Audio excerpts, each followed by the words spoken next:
Good afternoon, everyone. This is Jack here with Dreamline Media, and I'm just cracking up from the beginning of this video because this is, in my opinion, one of the best videos you will ever see me make. So you will want to watch this to the end of it, or just don't do it. This is information that I've literally contemplated even sending out there because, in my opinion, it is that potent for it. This is the only business principle video you will ever need.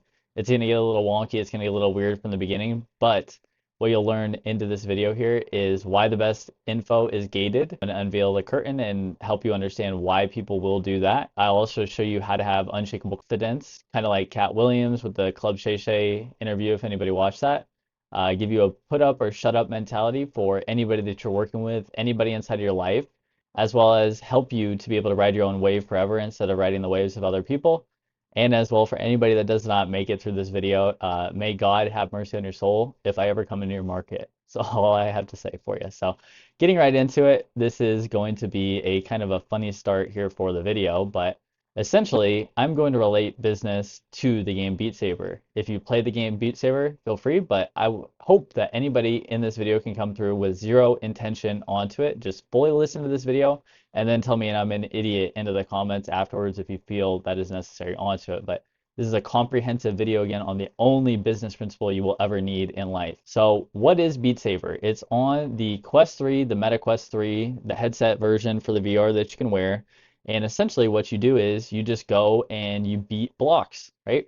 Starts off really easy and then sometimes it gets harder and you hit the beats to the rhythm of the music. I muted it for copyright, but as you can see, when somebody is beating those blocks, they have a certain pattern. So this one here that you see, whoops, this block that you see right here, he's going to take a swing up and then go down onto it with the green one, which is in the right hand. And then the other one is the purple one that's in his left hand, and he's going to beat that block down too. So the triangle is what you're dealing with here onto that. And this alone is everything that you need to know about business. So getting right into it, right? Essence of Beat Saber is the essence of business, right? You hit blocks, aka in business, you collect money, jobs, experience, and often it starts out very simple, as in those little patterns. As you were watching there, it's not that hard. As you go on, it can become insanely difficult if you've ever again seen anybody play Beat Saber. I'll show some footage later, but there's not very much to worry about because you don't know anything. You don't know how to become deadly. You don't know what it all takes to actually run a successful business. And we're almost 5 years in business in the home service industry, and that's usually where about 95 to 90% of businesses fail, and we are actually looking extremely up on our side of things. So as time goes on, if you're able to hit the easy blocks for long enough, if you have the ambition, the vitality, you will say, that was so easy, let's make something more difficult, right? You're doing a couple floor coating jobs over time and you're like, this is kind of easy. Maybe we should get another crew on there. More money, more crews, more jobs, more equipment, more. That's basically the American personified, right? We do something, we find it's easy. If we have any ambition or vitality, we want to continue to do that and then do even more. So you up the difficulty on the game from easy to normal, hard, expert, expert plus, and eventually you create your own wave, as I'm saying, for that. Increasing the difficulty means you have to continue to be even more on point though. When you're hitting the blocks, you don't want to miss any of the blocks. So for instance, every block you miss is about 3 to 4 times as much of your life bar that you lose than when you hit the correct note. So it takes a lot more of doing just the basic stuff to be able to do that. So as you continue to go up onto the difficulty of the game, you get more employees, more overhead, shop, ordering supplies, holding inventory, loans, communication speed for your leads, and you also still have to balance all your friends and family, hobbies, etc. Playing in harmony with the songs, right? So, of course, Jack, I did that. I do that all the time. I did X last year and I want to do X plus Y. I did 500K last year. I want to do 1 million this year. Now everybody says that, but do they actually know what that's going to entail for them? You know, it's really easy to say words, but when the actions come to it, it becomes a lot harder. So going into this one here, you can see that the game is just going to continue to get even more difficult. This is at one normal speed right here, right? So look at that. It continues to get harder, but as you can see, there's a lot of patterns. Like for instance, that's a upswing here and then a downswing on the red one, and then an upswing here and then a down one. A lot of it follows patterns, but if you don't F around and find out, you will never know what those natural patterns are. And when you stack all those patterns, aka really good marketing with really good operations with really good sales, anybody that's watching your business will say, wow, that's so awesome that you built that. they'll think it's like magic. But to you, it's literally just hitting the blocks in the correct order, doing the same stuff that you've done forever, right? So a Beat Saber song is like living one life without a parachute, much like business. If you don't have the right rhythm, aka if you're not doing your estimates right, or you're not talking to your leads fast enough, or you're not showing up on your sales the correct way, or you're not completing the jobs how you need to, and you're messing up floors, you can die, right? So you have to hit even all the easy blocks the same way, even if they become boring, even if they're not entertaining with it. Again, the American personified, we want more, more, more, more, more. We want added complexity. We want all of these things over time. Again, if you have ambition and vitality, which is probably the only people that are actually this far into the video, right? So you have to balance and you have to swing or you'll get comboed out. As again, getting hit is about 3 to 4 times, and you can see the little life bar right here. This white little line that's in the middle here, that's the life bar. So if you get no life, you die, and then you have to restart the song. AKA, if you mess up your business, you don't manage your cash flow, and you die, you have to restart. You have to give all it back up and then go into bankruptcy and restart the game, right? So on top of that, wrong expectation set, right? So getting hit again. You set the wrong expectations onto a job, you finish the job, the customer's not happy. You're slow on the first contact with the lead, aka doing the easy parts. You have a bad phone call with them, you don't really explore the problems, you're just kind of going through the motions, but you're not actually really trying to hit the blocks as you always have to. The simple stuff never goes away. It is even more important when the hard stuff comes, because everything is going to continue to become more complex, just as you're seeing the game being played right here. So eventually the easy parts become the hard parts for the normal people, right? As you can develop your business even more and people are watching you play the song and they're like, dude, I could never do that. Wow, that's so insane. But to you, it's just easily hitting the blocks, right? The easy parts become hard for those people. And again, as you continue to level up, easy, normal, hard, expert, expert plus, it just becomes the habits that you have. How do you do everything that you do? How you do one thing is how you do basically everything in life. How you take out the trash, how you talk to your family, your wife. A lot of those things end up being the same way over time. How you do business is a lot how many people do relationships as well. So, okay, going into that. Okay, so if we said that now money is vitality and it's the life force that is inside of Beat Saber, in Beat Saber you can practice. You can slow the songs down, you can go to the tempo, but it can't be done on the main stage, or if it is, you risk dying, right? So how do we circumvent that? With only one life, if you fail, you most likely have to restart on the easy games again, like I was saying, and then work it back up. The easy parts executed perfectly make the hard parts more enduring due to having more money on hand to weather the storms. AKA, when you're doing the initial easy parts of the game, when you rise up to, and these again are technically the easy parts of the game when you get to this level, by the way. So I already showed you the easy from the very beginning. Do. Look at this. Look at the movement that the person has to make onto this here just to play the game. So these are now the hard parts, right? But if he built up that life force, aka the money, aka the jobs, aka all the before and after pictures, the portfolio, everything, and learned as he was going along, when you get to the hard parts, you can actually smoke the competition because you still have money on hand to weather the storms. You were profitable, you contained everything, you made sure that your operations were in line, you made sure that your marketing was in line, your sales were hitting what they needed to do, and so you can weather the storms, aka when bad times happen to people. That's why when the bad times stop, the people that were still standing end up dominating everybody else because they were still playing the song just as they should have the whole time. They never deviated from the process. They kept playing the same song and getting better at the same song during that time. Now, obviously, there is something to be said about sometimes it is worthwhile to quit in business, absolutely. But for this point here, if you're going to make the decision to have business be your North Star, you should try to make sure that it absolutely works out as much as you can.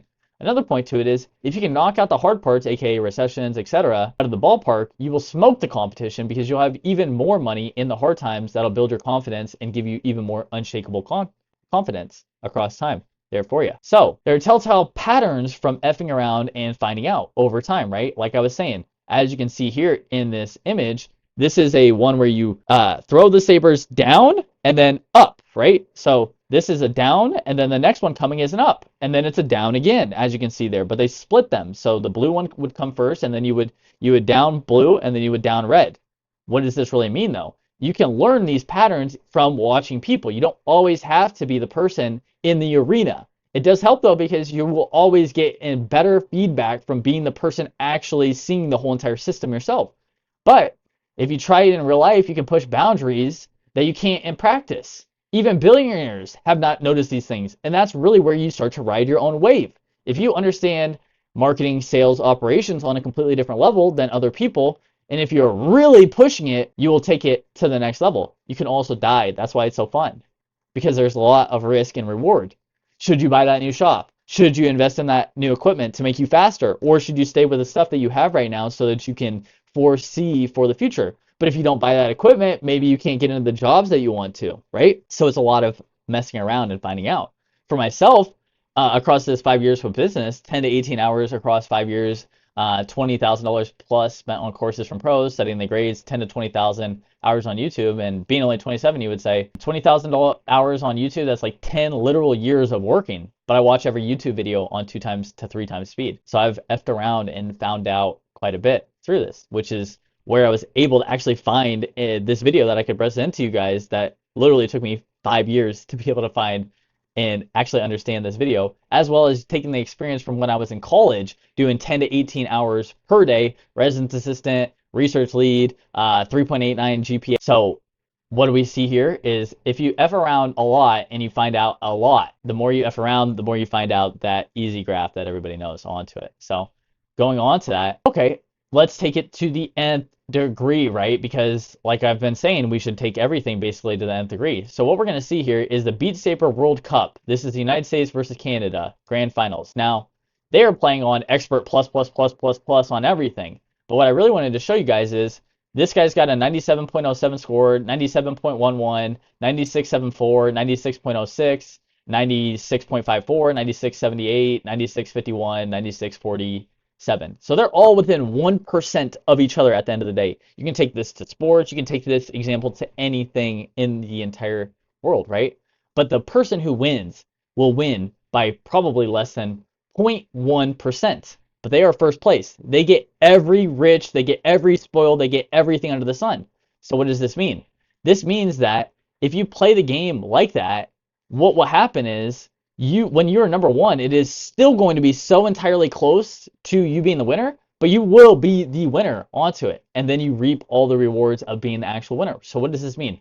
Creating the most engaging ads for anybody under the sun. Having the most compelling sales pitch possible for the highest ticket so that you can close the most amount of customers for yourself. And then having the most Loctite operations you could ever imagine under the sun so that you do not waste supplies, resources, time, or any more than you ever needed to complete that job. And then you get paid onto that. And then you can redo that again. So then you take all that money, you put it back into marketing, and you go through the system again, and you do it again, and then you do it again, and it gets boring.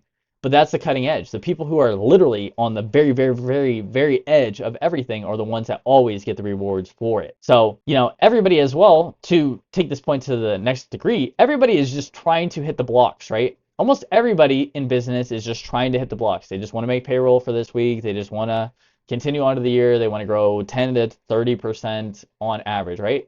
But every time you hit a block in Beat Saber, a score is given between 1 and 115. So why are these people, like I was saying, so close with each other? Well, what comes into play is the individual's play style on top of that, right? So a perfect hit with a pre-swing angle all the way up and then all the way through a fall through of a down angle of 60 degrees will give you 100 points. But you can get another 15 extra points based upon how close your cut was to the center of the block. So again, everybody's just trying to hit the block.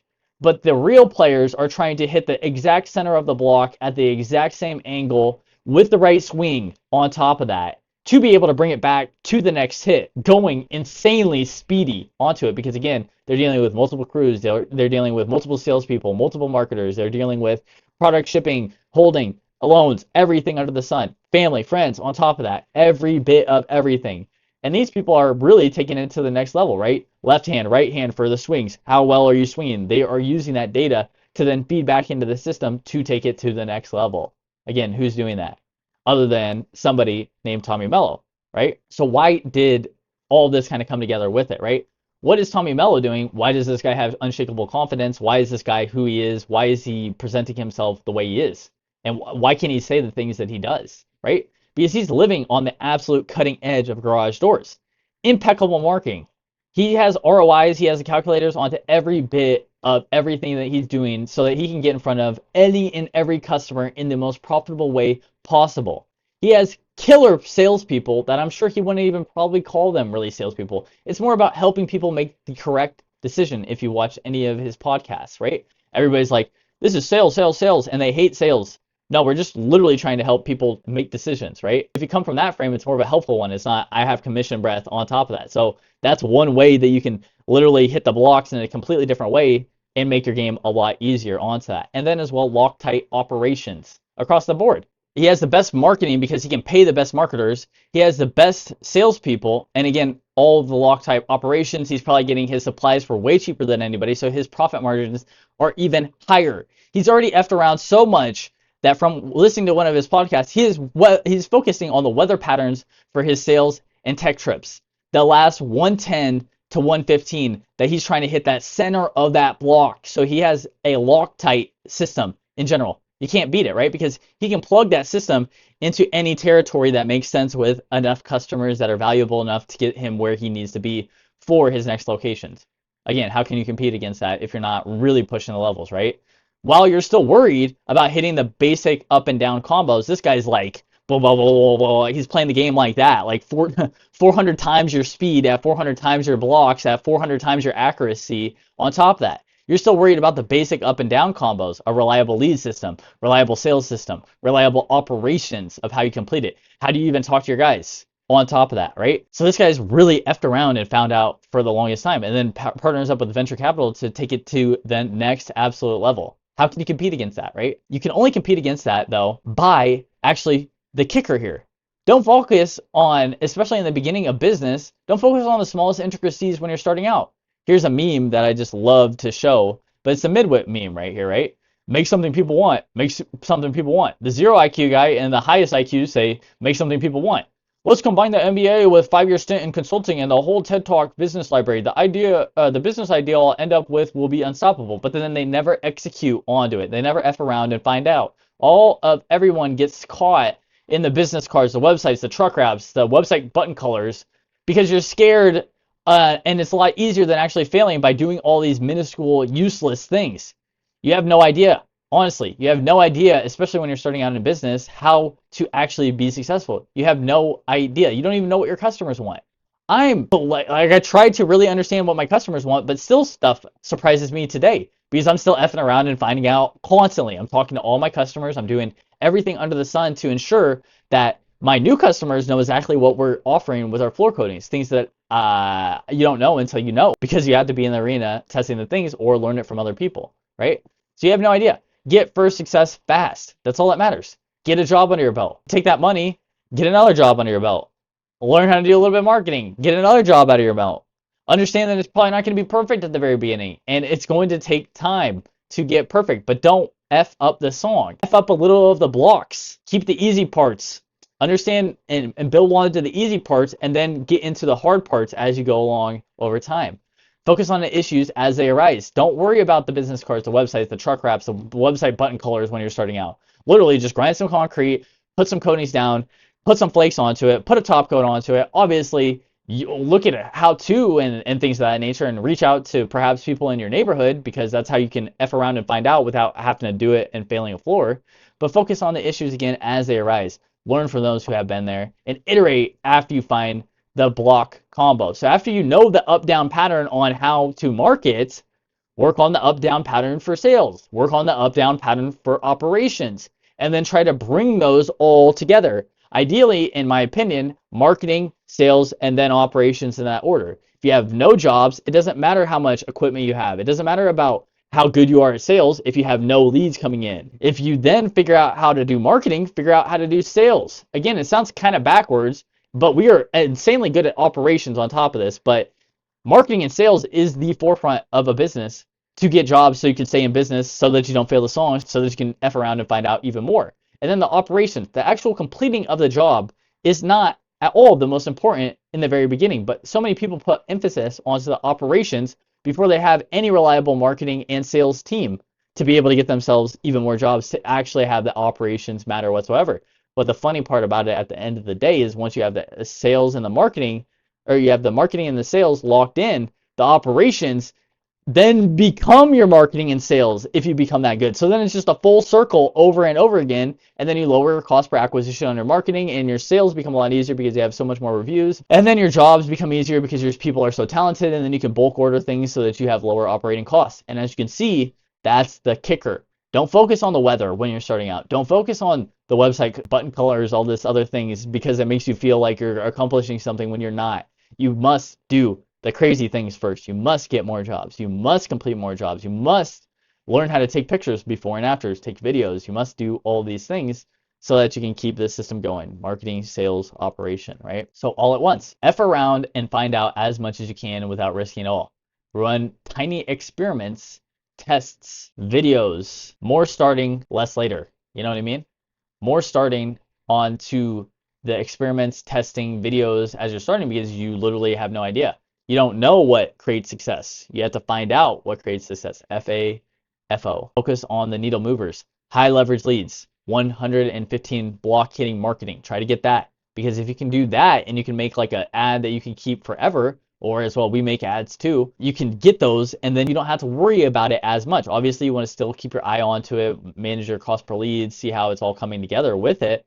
But if you can make a banger video that will live on for and can be used across every platform, that's always better than just one that works on Instagram, right? High leverage estimates, pre-estimate videos, branding, all these things. Branding comes a little bit later on, but it then becomes something that's almost the whole entire crux of everything. If you see Tommy Melo again with his branding, that's all he's doing. He didn't care about it as much in the beginning, but if you listen to any of his podcasts, it becomes even more important as you go on.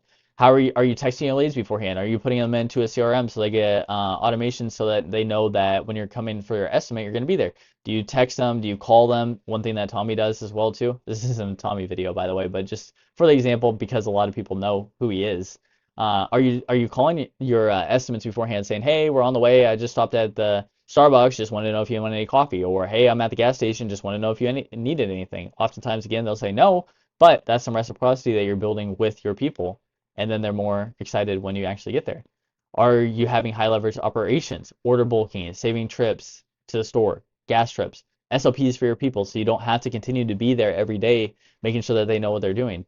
And as well, making insanely high quality SOPs so you never have to make them again. Any of your team members end up bringing something up for like, hey, what about this? Add that into their SOP so that into the future it's even more Loctite for anybody that's trying to play the game, man. And so why is this video so crazy? Because people only give as much as they can because some information will open them up to get decapitation, even though most people will do nothing with that information, right? So any information on the internet is just arming people who will be able to take it to the next level. There's so many different marketing insights, so many different sales tips, so many different operational things that I found from having all that experience over time and then being able to iterate it onto it and having that bulk of information combined with wanting to actually get stuff done instead of just focusing on the results, right? Everybody's focused on the results and what will make them feel good in the moment. They're not worried about gaining more information so that they can really make a decision while also not getting stuck in analysis by paralysis, because there is a time and place to learn. And there's also, in my opinion, as you progress onto business and make your own waves, it's important to stop watching other people, because if you do, what will happen is the ones who can connect the most dots, hit the most blocks consistently, create their own waves that others have to ride, right? If you are the trendsetter inside of it, other people will have to be reactionary to you. If you're always moving the ball down the line, the other people are always going to have to follow you, but they don't even know where you're going, and they will never know exactly why you do what you do. They don't have all the systems in place like you do. They don't have everything all the way dialed in. So sometimes when you make moves, they'll be like, that doesn't make any sense, but it makes absolute sense to you. I'll give you an example. In some of the concrete groups that I'm a part of, people were bashing on this guy for a 2-car garage at $1,200 and a 3-car garage at $1,800, right? But the thing is they shed light on it into the comments. This guy is getting $30 per gallon for epoxy base coat, and he's applying it at 200 square feet per gallon. So he is literally, his product cost is like $200 on a $1,200 job, which is even less than almost everybody else is dealing with onto their price per square foot that they have to charge on the install, right? They're ragging on him, they're hating on him while he's making money, right? Reactionary. They're riding the wave that this guy's created. And again, why does this matter so much is because other people can just absolutely dominate if they have better marketing, sales, and operations while still being profitable. Because if he can be profitable at $1,200 and anybody else has to be profitable at $2,400, and that's when they break even, this guy's going to smoke everybody and he's going to be dominating. And then eventually he could raise prices as time goes on, as you see, all about the game that he's playing in the song that he's playing through how he knows how to hit the notes and how he knows he can play the game a little bit looser than other people. And also then take it to the next level by hitting dead center on the block at a maximum swinging angle, and you will win. And that's it. So like, subscribe, drop any comments down below, and if you made it this far, you're probably gonna make it. If you just keep staying on the cutting edge, you never quit. You can't quit. You have to keep going. You have to keep effing around. You have to keep finding out. You have to keep trying to get more information and trying to continue to bring it to the next level. So hope you all have a great day, and peace.